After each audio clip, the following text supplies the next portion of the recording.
Today I'm flying up to the top end of Australia, the Northern Territory. On this trip, I'm accompanying some good mates of mine, Jason from Australian Biotopes and Nick from Keeping Fish Simple.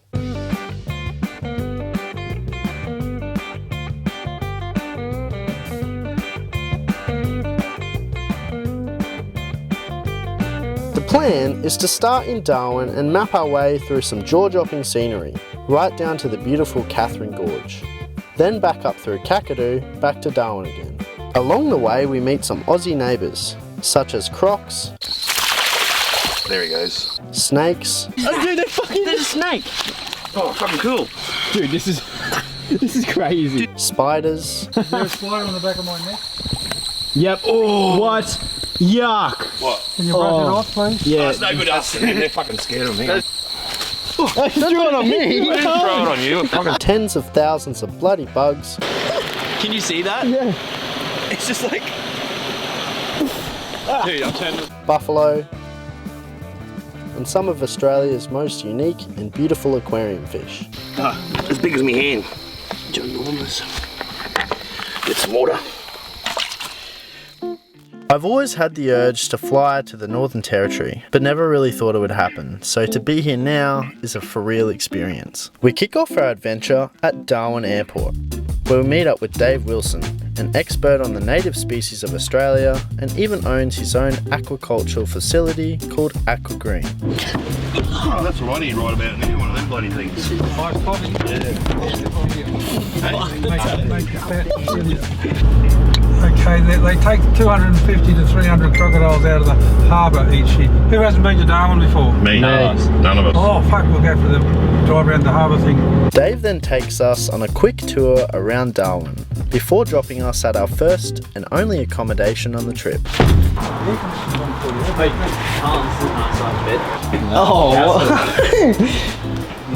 Nick will sleep there. I don't know if I can put you here. I'll sleep on the bottom. Lazy in the corner.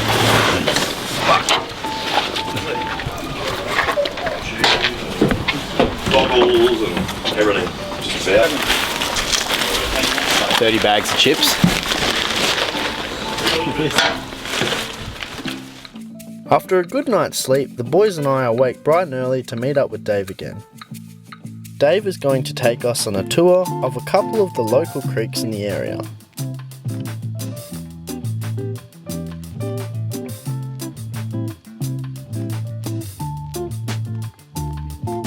Where I come from, on the east coast, there are no crocs. Swimming in the creeks and rivers is second nature.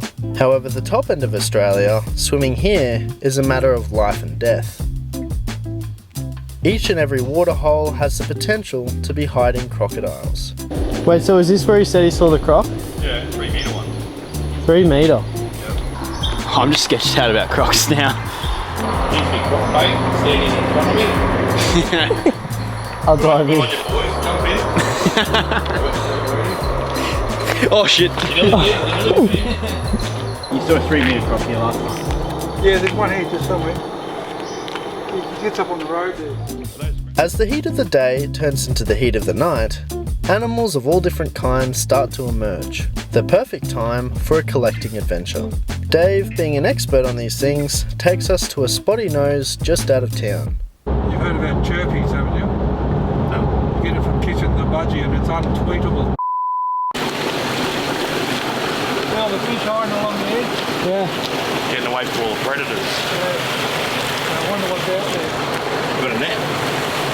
Look, there's Oh, look, Saratoga. Giardini. Oh, what the fuck? There, look. There. There, red eyes. You jump out of the bucket, didn't you?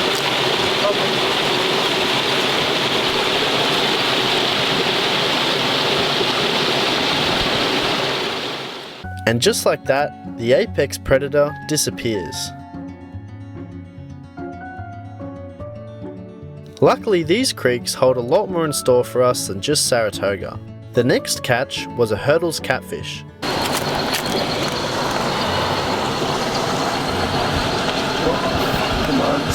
These bugs. That's pretty cool though. Yeah, nice. Where'd he go? Probably down that way. One thing's for sure, The Giardini Saratoga had no plans of being caught. Time and time again, he would appear Coming down to you. There he is. Cut those fucking rocks and stick. and disappear, I don't know where that toga went. just like that. Here we go. I bet I missed the fucking thing. Where did he start? Bubble spot. Oh, there's rainbows in there. Yeah, it's Niagara. Niagarans. I want to get some Niagara. George Creek Niagarans tonight. See the gudgeon down there? Northern purple spotted. And the other ones are definitely Niagarans, aren't they? It's like a freaking aquarium out here. Easy though. Yeah, I know. It's too late. Oh, you got two there. You got a bloody red claw as well. Oh, that's what I was after, yeah. You can see just how alive these creeks can become during the night.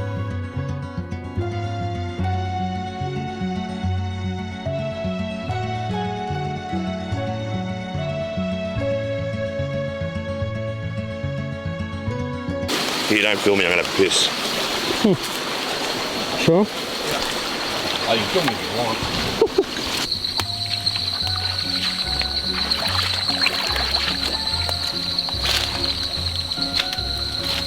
So you can use these as breeding stock?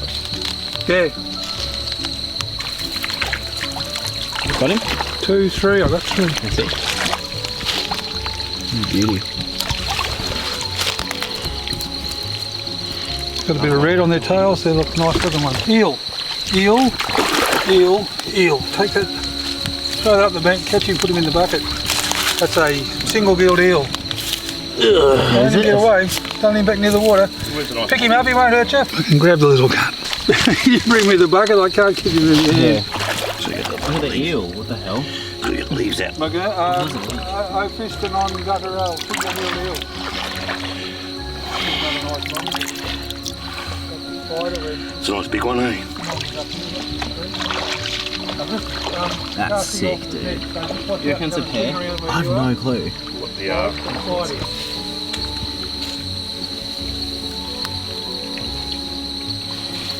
There you go. You see how high you jumped up? There. Thank you, little shit.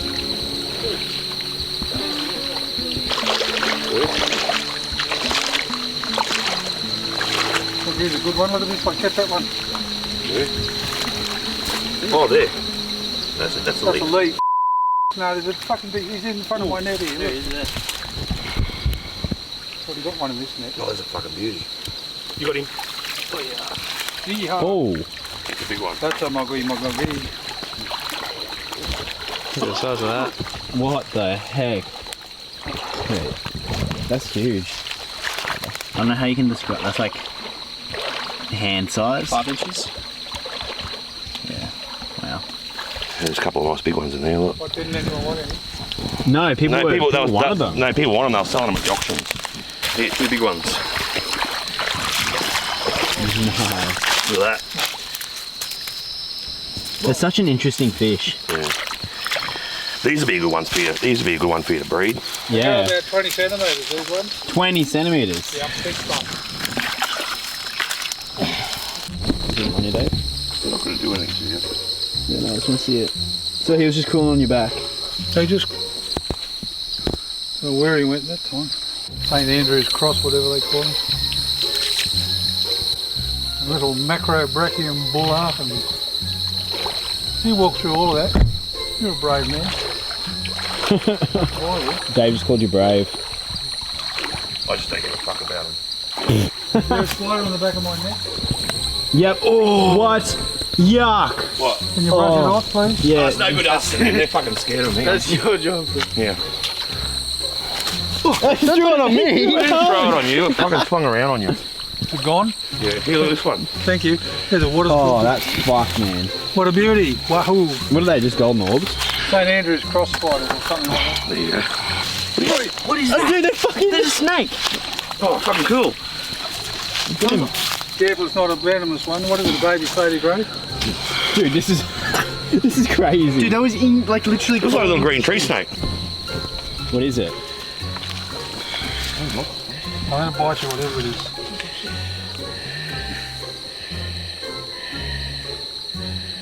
Do you know, Jason? No, I don't want these. What? Oh. Whip snake, don't let him bite you. Fucking hell. Here, film it. You got it? Yeah, here. I can't really see it though, but There you go. Let him go. yeah. Oh, Don't man. get keelbacks up here. Holy fuck. Oh, I had a spider on my foot, bro. Kill me! We're trying to catch fish and they're doing the fucking waltz. Despite living in Australia my whole life, I've never been a fan of bugs, especially not spiders crawling on me, but each for their own. Wow. Nice, eh? Yeah. Yeah, nice big one. A little later, we decided to check a spot further upstream for larger size rainbows, but never expected to see this. Went through the bridge, did he? Nice. Oh, he's huge here. There's some more big ones up there, look at them. Just so you can see, look, Harlan, look at this. Take them home. I'll put my hand down. Look, as big as my hand. Ginormous. Get some water. You can fill it that. He's huge. Wow. It's a big egg. Wow. Let's see if we can get some more of them. Yeah. There's a crop. Where? Really? Where's, gotta go back around the other side. You getting him good? Yeah. Look at little bastard. Cute, eh? There he goes. After bringing all the buckets back to the ute and checking out our catch, I think we could all say that it was quite successful for our first collecting adventure in the Northern Territory.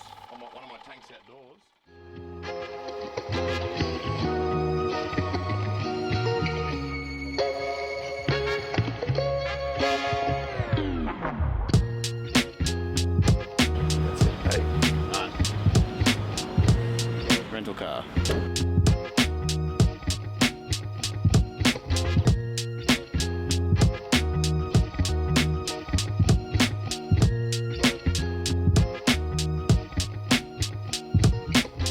What we're doing is I've never done this before. We're going to Kmart and we're all going to buy a tent. We're going to buy a little air mattress and basically just buy all the equipment up here, cheap, and then just live homeless And go where the creeks take us. and go with the flow, literally. Move out of the car and free camp wherever we can. Yeah, so if all you guys at home, sitting in your home couch, in your nice warm bed, please leave a like because we got to go homeless to make these videos, so let's go to Kmart. Yeah, it's just small, like it's crazy. That's just not normal size. No, it's insane.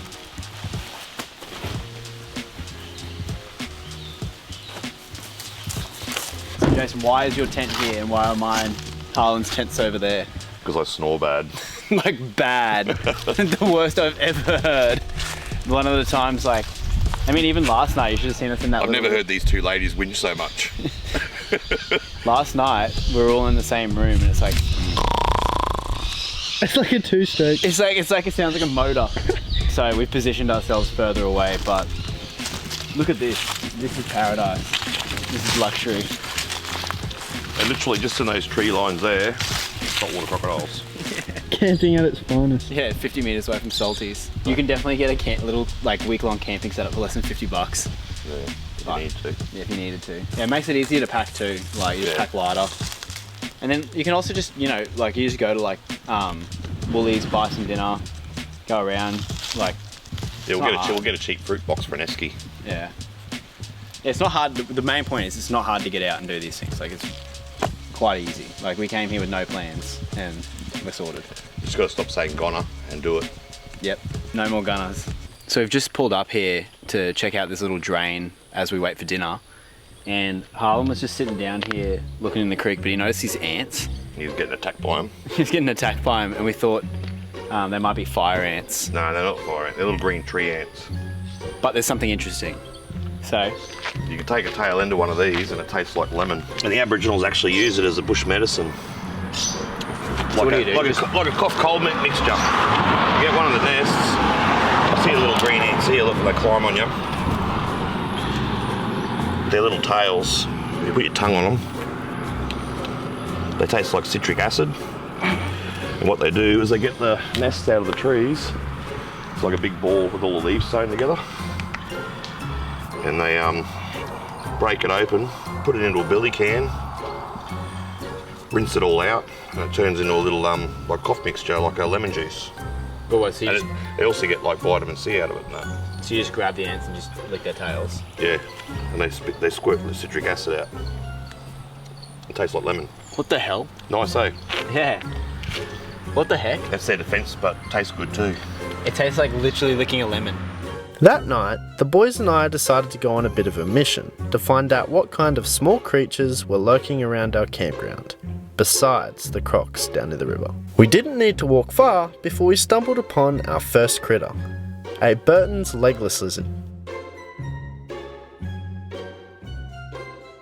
Seeming more like a snake, it slithers through the rough terrain in search of small reptiles to eat.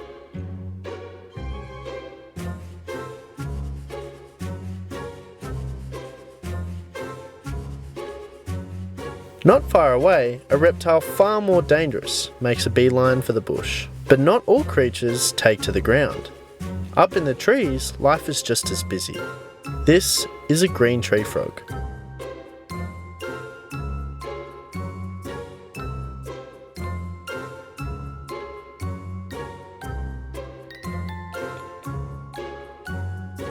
A little harder to spot, but still mesmerising, this praying mantis, most likely praying grace over its next meal.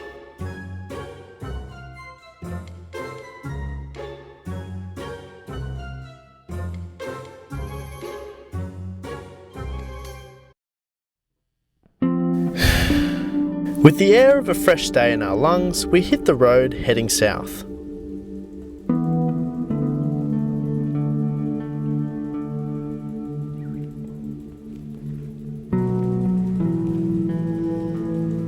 The land here has an interesting character. You can drive for kilometres on end through dusty dry countryside and out of nowhere run dead smack into a billabong.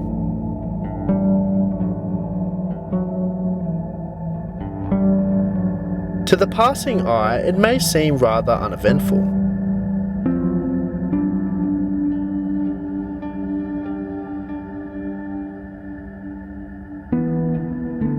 Stay a little while and the place is a hidden paradise for frogs, insects, fish and the occasional passing buffalo herd.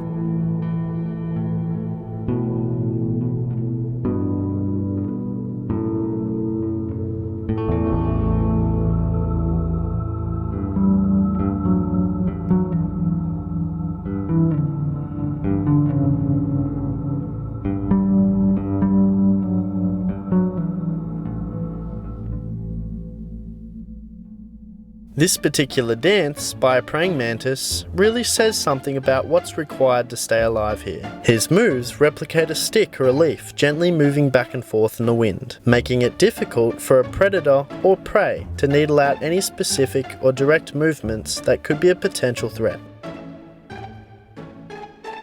And to watch his act is something quite magical. Below the surface of the water is also teeming with life. Huge schools of beautiful rainbow fish swim all around.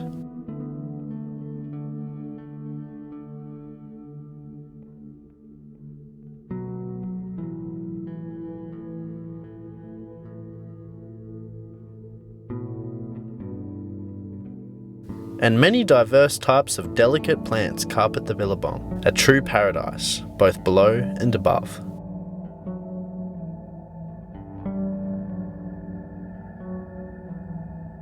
Keep driving and you'll probably catch up to a bushfire. But don't be alarmed, these fires are controlled burn-offs, a spanner in the works for the big and dangerous summer wildfires.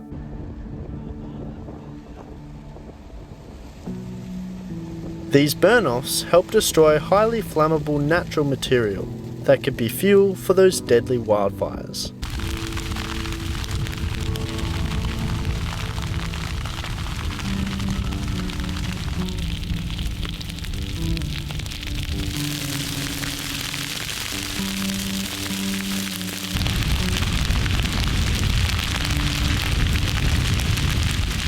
Our next destination was a beautiful clear swimming creek. With the temperatures soaring high during the day, there's nothing quite like a cool off in the local creek. Luckily for us, this creek is crocodile free, most of the time. The creek was filled with huge varieties of aquatic species, like these beautiful rainbows displaying their colours in the shimmering light.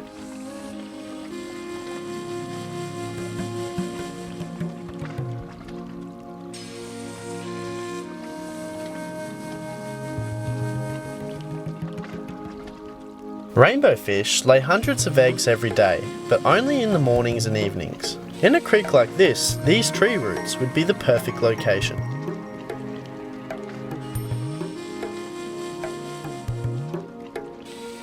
The northern purple-spotted gudgeon, a striking species that spends most of its time around the edges and on the bottom of the creek.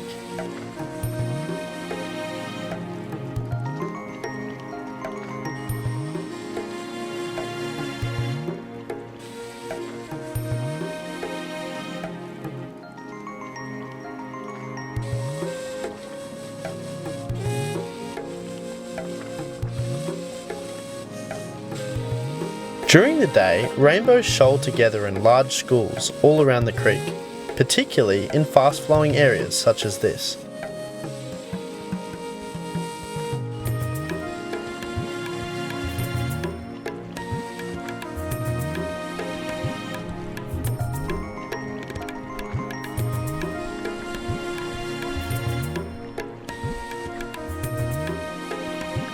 And with a little exploring, I discovered some secret caves right behind a waterfall.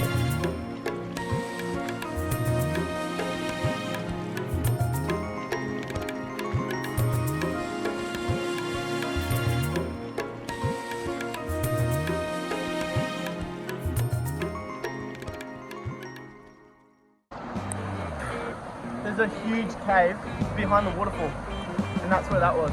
Let's go look.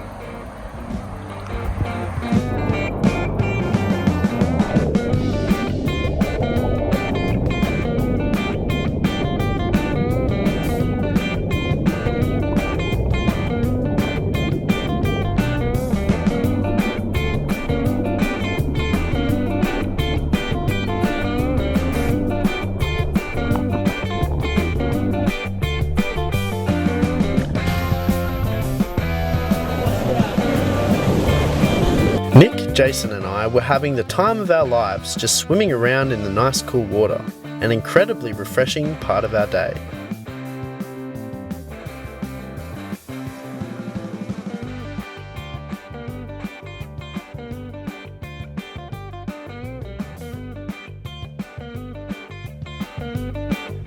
But, being the younger dudes, we couldn't leave without doing a few exciting jumps into the waterhole.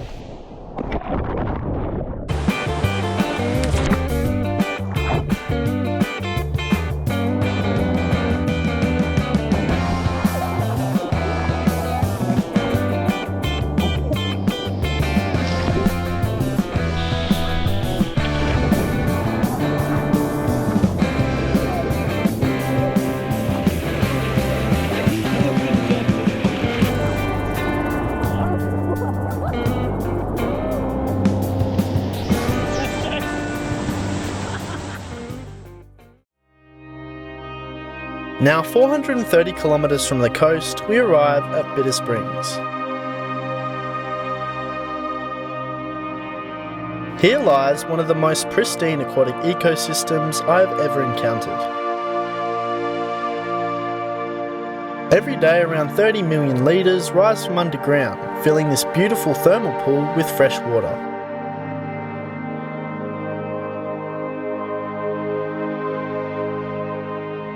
As soon as you dip your head under, it feels like you've entered a whole nother world. Tens of thousands of checkered rainbows swim in huge schools, making a magnificent sight.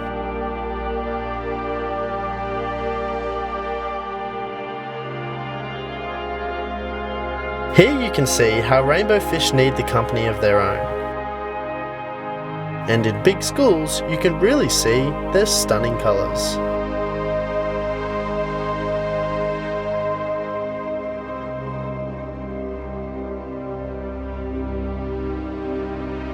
I've always had a fascination for swimming through underwater caves. There's just something so mysterious yet strangely peaceful about it.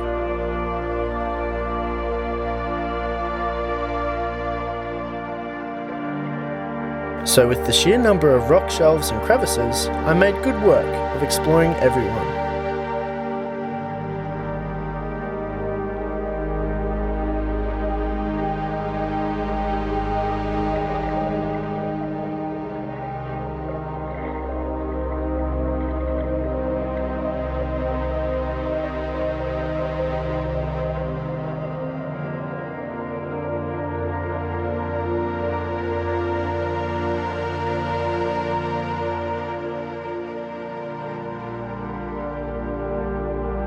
In the back of my mind, I knew there was a small possibility of encountering a crocodile.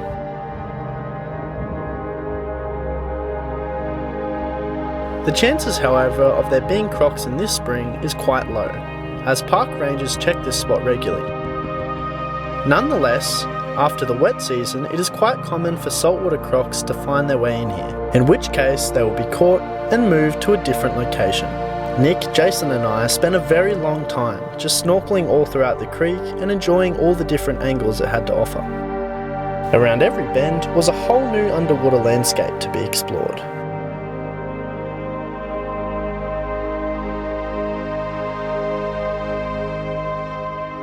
Bitter Springs is the most amazing place I've ever had the chance to snorkel, and if I'm being honest, it's probably one of the best freshwater snorkeling locations in the country.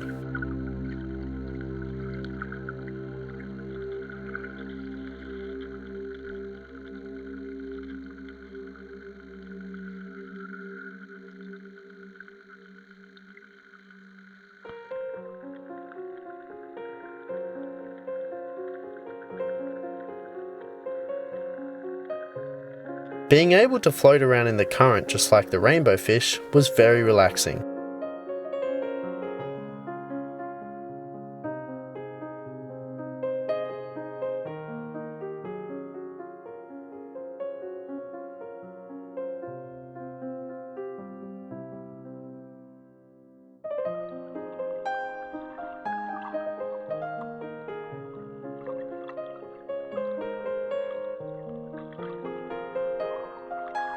Native Vallisneria grows here by the truckload and is some of the healthiest of its kind I've ever seen, with leaves stretching over 2 meters long.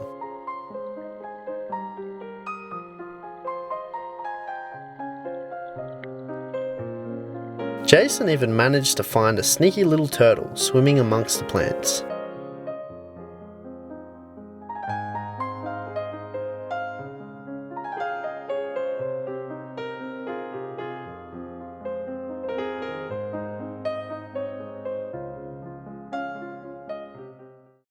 One hour and 50 minutes down the road is Edith Falls, a beautiful section of the Katherine Gorge.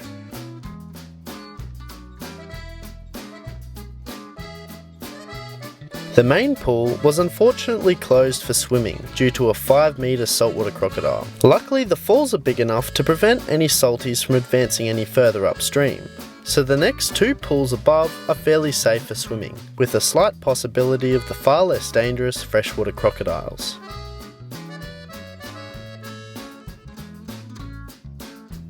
On our hike up to the waterfalls, we stumbled upon a few of the surrounding wildlife species.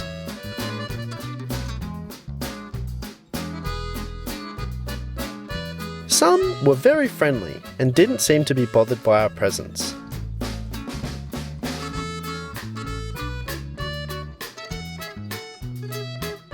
Others just wanted to be left in peace.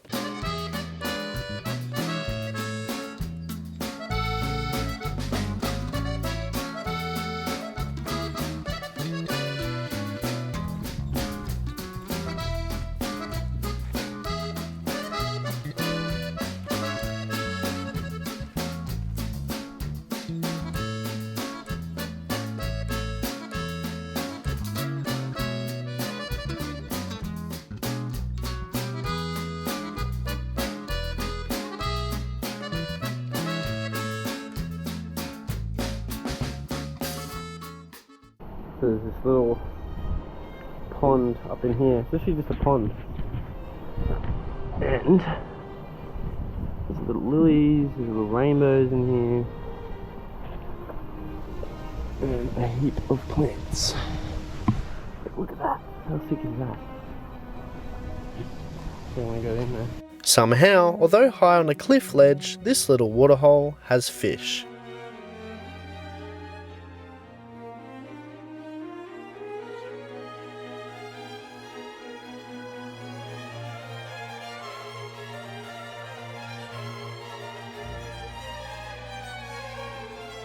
If you're lucky enough to get a glimpse, you may just see a couple of purple spot gudgeons secretly moving about the pond.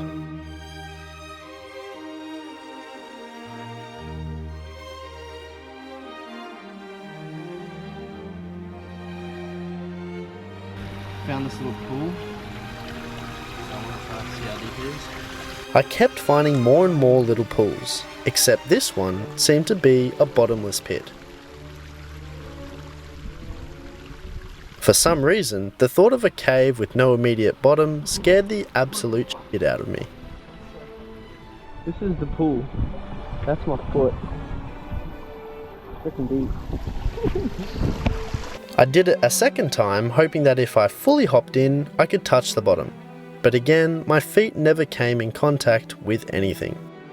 I was too scared to go all the way down because I don't want to get stuck in some underwater current or something. But Nick and Jason are down there, and this is a little pool I found. And now I'm going to go up there and film some cool rainbow fish.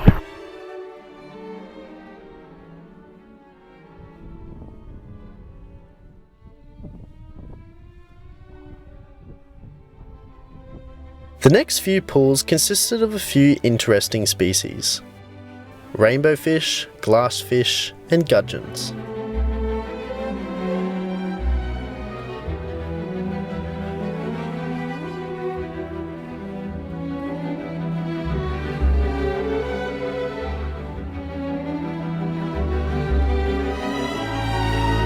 I found that glassfish, although transparent and lacking colour, were the most majestic and rather satisfying to watch.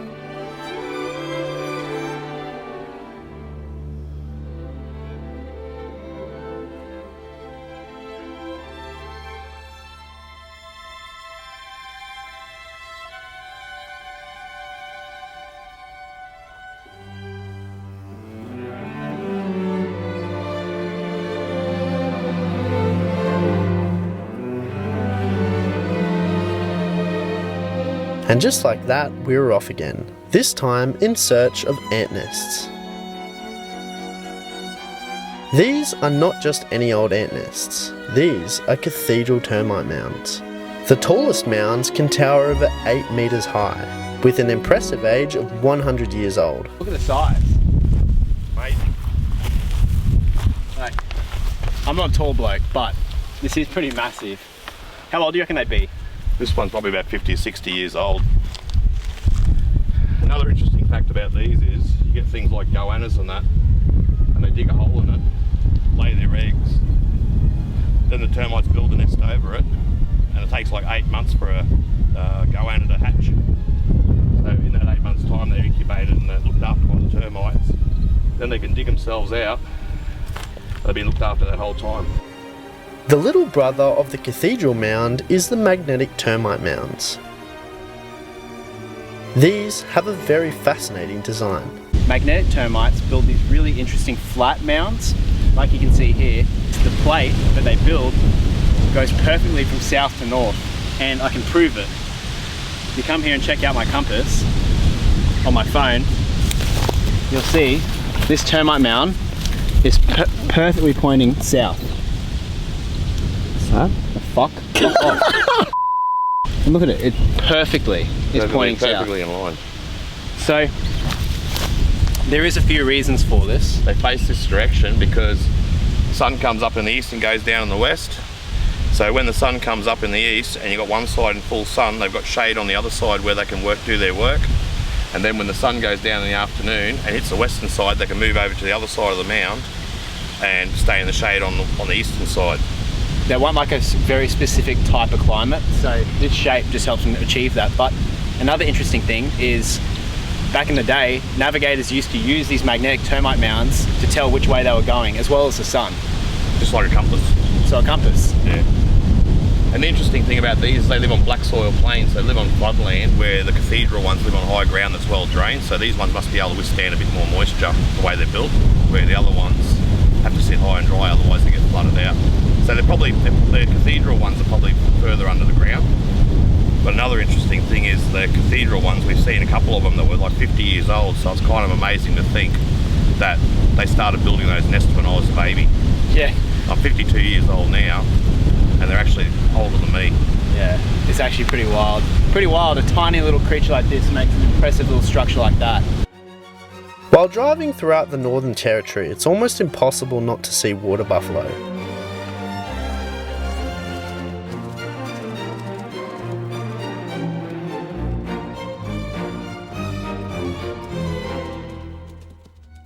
Although a feral pest of the top end, it should also be respected, as if you're not behind a solid object, you could become the target of a Spanish-style bull charge.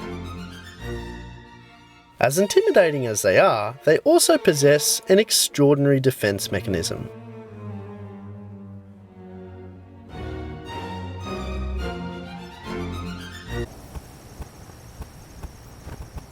A shit may be in the hope to deter our buzzing drone, or so it seemed.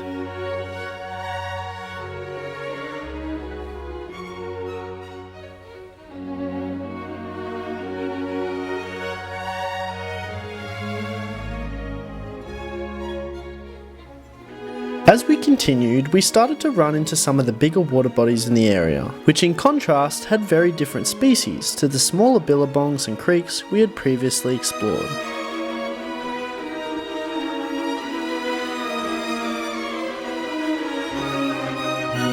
These funny looking fish come along with a funny sounding name, the freshwater long tom.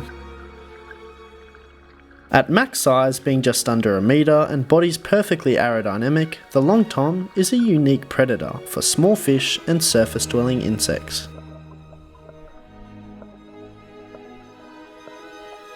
They also share their living space with a variety of other species, such as barred grunters, sooty grunters and freshwater mullet. As we follow this river to its end, we discover water you will never see because of just how clear it actually is.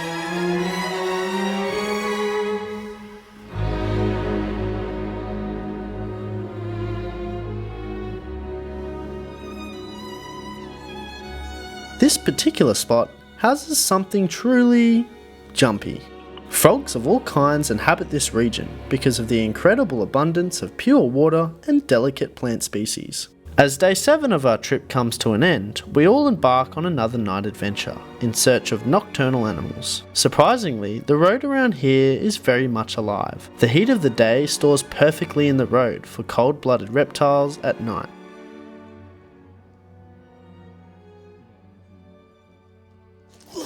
Something most creatures of the dark have in common is a cranky predatory nature that in appearance may seem rather scary. But in actuality, these creatures are just as scared as you.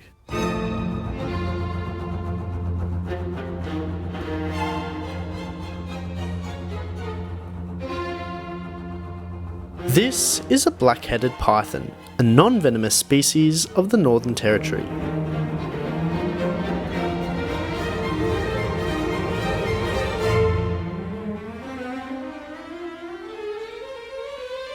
Among all the creepy reptiles out hunting for food, there is one creature that is a dangerous threat. Cane toads. Often mistaken as a native frog, is a poisonous choice of food that if eaten would likely kill the snake.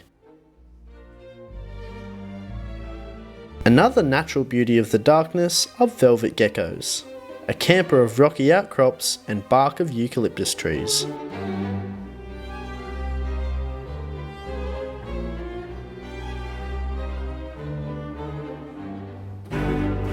Of all the beautiful patterns a reptile can carry, these by far are my favourite.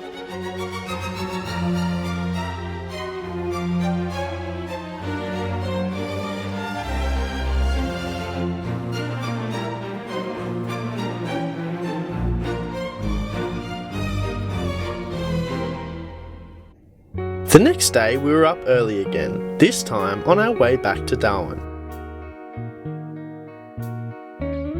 As the terrain started transforming into a beautiful lush gorge, we decided to check out a little swimming hole not too far away, but to get there required some four-wheel driving. Despite having to walk several times to minimise weight, our RAV4 always got us through.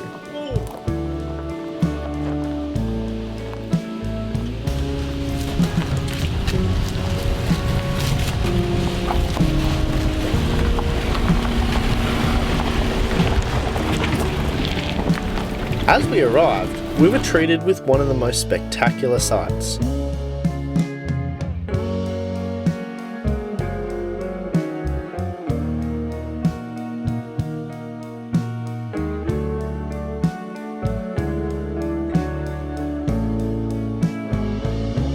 A deep swimming hole fit for jumping, and best of all, an array of some of the most beautiful aquatic species.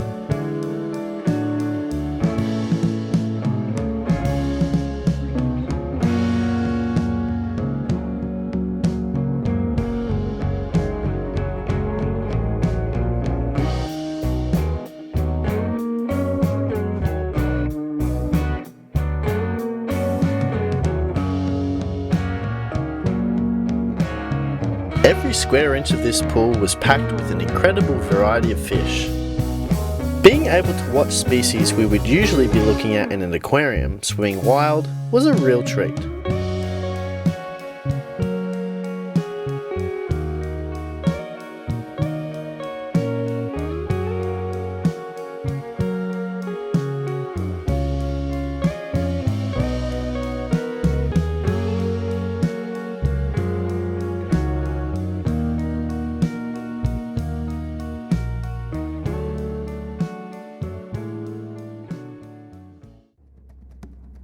As we continued up to Darwin, our path took us through the outskirts of Kakadu. Seeing all the beautiful cliff faces, I thought it would be a great idea to climb to the top in order to get a good view of our surroundings. In doing so, I made one of the most fascinating discoveries. Somehow, I stumbled upon some beautiful Aboriginal artwork, perfectly preserved in a little cave.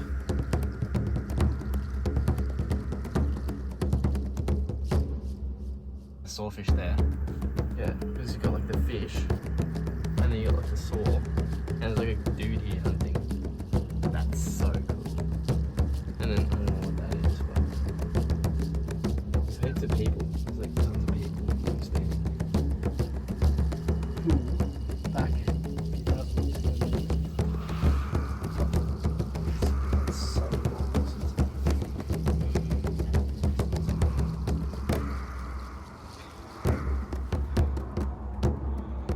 Finding Aboriginal art's awesome. Bird life in Kakadu thrives. We were even lucky enough to spot a pair of jabiru, the black-necked stork.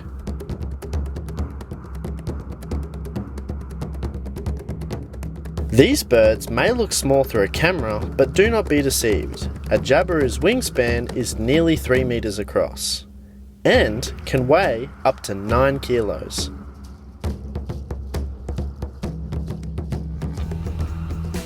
Finally back in Darwin, we meet up with Dave again for a day packed full of collecting.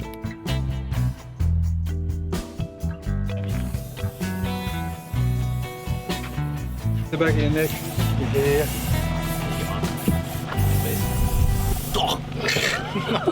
Our first collection of the day is neon blue eyes. These are a species we keep in aquariums and have even filmed in Gary Lang's fish room on the other side of the world.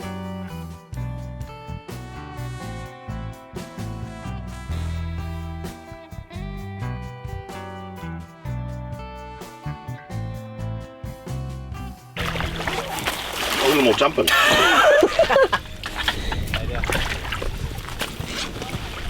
Got heaps. I have squillions of them. Oh, I caught some too. Right, so that's a baby scat and a baby monodaclylus. Little red scat, see him? That one? Yep. There was a little monodaclylus in there too. That's him there, Monodaclylus argentis. Can you see that? Yeah, you that can colour? see the shimmer. Yeah, you can see the shimmer. Yeah, well. We filmed these in the middle of America at Gary Lang's, and now we're filming them here. Isn't that crazy? We're catching them in the wild. That's nuts. They're so cool. On the bottom. Don't fall in. Oh, there's like millions of little baby ones in here too. Send them down.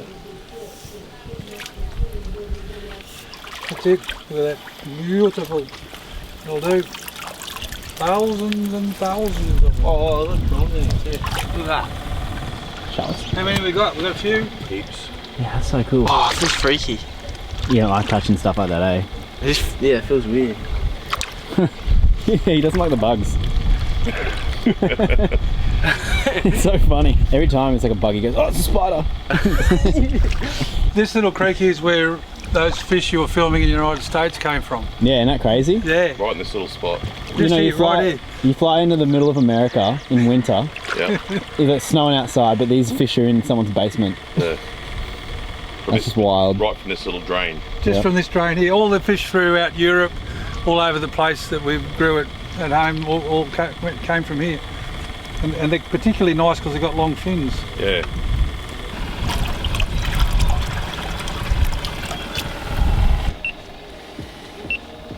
That's awesome. Our next target species is Pseudomogel tenalis. These prove to be rather tricky to find.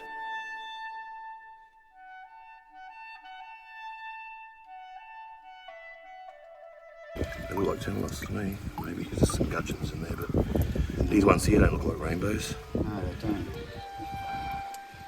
Come on, little fella. We just come to this drain on the side of the road and we're catching a few little tiny tenalis.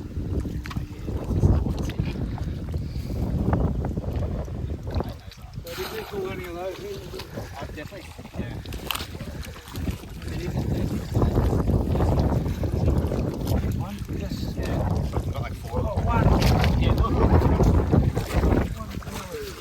See, that's a tenalis there. That one. They have like nothing in the net, so but you have to get them in like tanks in the shop, and they look so good. Here's another one. You can start to see that golden colour, but they're really tiny, eh? Yeah. That's a really cool fish, though. Yeah. And they're not described yet, are they, Dave? Say that the DNA is different. They should be described as a new species. They don't say it is a new species. Yeah. We'll go along here and have a look with a dip net in a minute. And the bucket, I've just got to set the traps first. What do you put in the traps? Just aquaculture food? Well, at the moment, that's all we've got. I've got a pea and prawn puree mix too. So this is the sort of spot where you might find them. Yeah. There's no forage fishes around the edge, so it's not, doesn't look good. No, I can't see anything. Stuff that I normally feed me fish. Got minced up squid and prawns and stuff. Very smelly. Yeah. Yum. And Jason's put his bloody his food in there, in that esky, without asking what else is in there. So that'll be yummy for him later on. If a croc catches me, I still want to be, I don't want to be cooked. I want to be raw with the sunscreen on.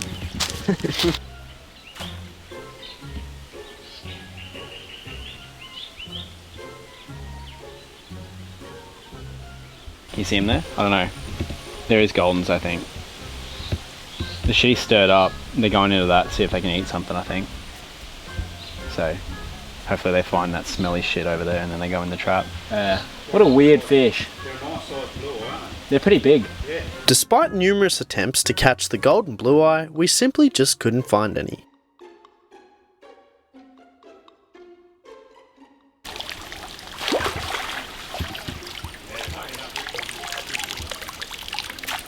Nothing in there, Dave? No.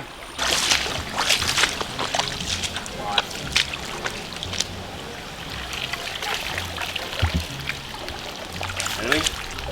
Are they under the tree? Yeah.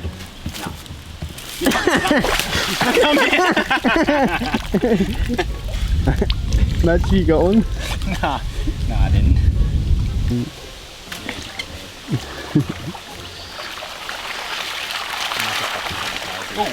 there. Something's fucking around. Bigger? Something's hiding under the water lily. What's that one? That's a catfish, isn't it? Some- Red bells probably, or... Some sort of catfish. That one there. You've got a sleepy cod or something. Yeah, that's a giant gudgeon. Do you want it? No. And there's another little one in here too, whatever it is. Probably another one of those little giant gudgeons. Which one of these? That's Ambassador's spit, undescribed species, northwest glassfish. Oh, they got the white and the black. Need to bloody get them scientists off their ass and do some work on these. Trying to bite me. With nothing more than a freshwater crab and a few catfish to show for ourselves, we decided to have a change in plans. We were going to search for a man-eater.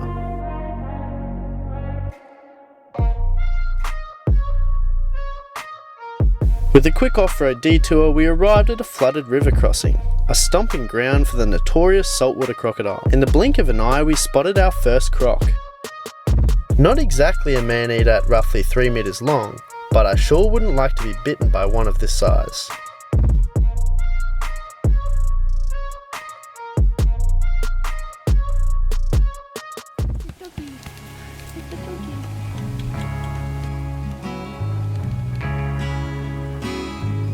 We then, with our catch, went back to Dave's fish farm to get the fish we caught happily into some aquariums.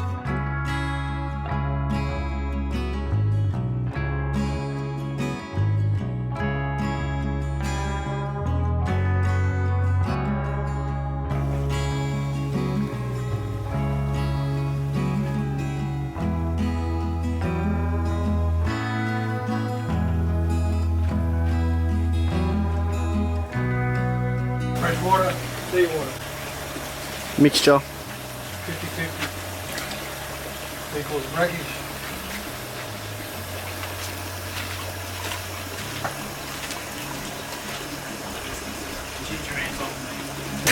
I think in conclusion to our adventure, we can all say that it was quite successful. And nonetheless learnt miles of information about the natural habitat where some of your beautiful aquarium fish come from.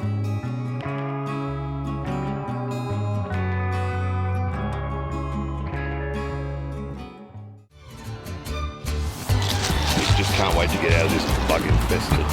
Yeah, this bug infested. Nah, the bug's not bothering me as much as they're bothering Harlan. Come look at this. Look at the blood stains from splatting mosquitoes in the tent. Not to mention the fucking hole. And the sand flies. Look at this. Oh, you got a hole in there. Yeah.